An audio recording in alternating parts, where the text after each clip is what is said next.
Deuteronomy 23. He that is wounded in the stones, or hath his privy member cut off, shall not enter into the congregation of the Lord. A bastard shall not enter into the congregation of the Lord. Even to his 10th generation shall he not enter into the congregation of the Lord. An Ammonite or Moabite shall not enter into the congregation of the Lord. Even to their 10th generation shall they not enter into the congregation of the Lord forever. Because they met you not with bread and with water in the way when ye came forth out of Egypt, and because they hired against thee Balaam the son of Beor of Pethor of Mesopotamia to curse thee. Nevertheless the Lord thy God would not hearken unto Balaam, but the Lord thy God turned the curse into a blessing unto thee, because the Lord thy God loved thee. Thou shalt not seek their peace nor their prosperity all thy days forever. Thou shalt not abhor an Edomite, for he is thy brother. Thou shalt not abhor an Egyptian, because thou wast a stranger in his land.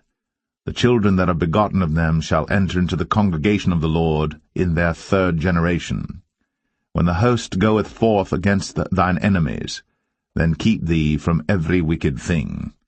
If there be among you any man that is not clean by reason of uncleanness, that chanceth him by night, then shall he go abroad out of the camp. He shall not come within the camp. But it shall be, when evening cometh on, he shall wash himself with water. And when the sun is down, he shall come into the camp again. Thou shalt have a place also without the camp, whither thou shalt go forth abroad. Thou shalt have a paddle upon thy weapon. It shall be, when thou wilt ease thyself abroad, thou shalt dig therewith, and shalt turn back and cover that which cometh from thee. For the Lord thy God walketh in the midst of thy camp, to deliver thee, and to give up thine enemies before thee.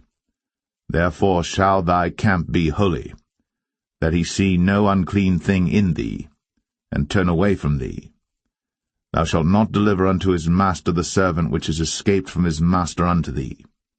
He shall dwell with thee, even among you, in that place which he shall choose in one of thy gates, where it liketh him best.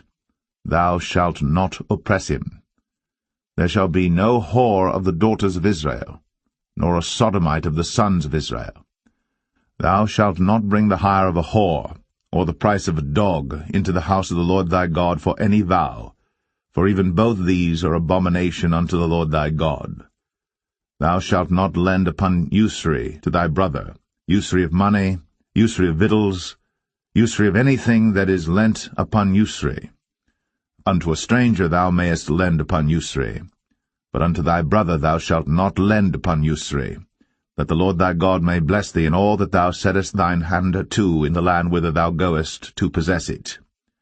When thou shalt vow a vow unto the Lord thy God, thou shalt not slack to pay it, for the Lord thy God will surely require it of thee, and it would be sin in thee. But if thou shalt forbear to vow, it shall be no sin in thee. That which is gone out of thy lips thou shalt keep and perform, even a freewill offering, according as thou hast vowed unto the Lord thy God, which thou hast promised with thy mouth. When thou comest into thy neighbour's vineyard, then thou mayest eat grapes thy fill at thine own pleasure, but thou shalt not put any in thy vessel. When thou comest into the standing corn of thy neighbour, then thou mayest pluck the ears with thine hand, but thou shalt not move a sickle unto thy neighbour's standing corn.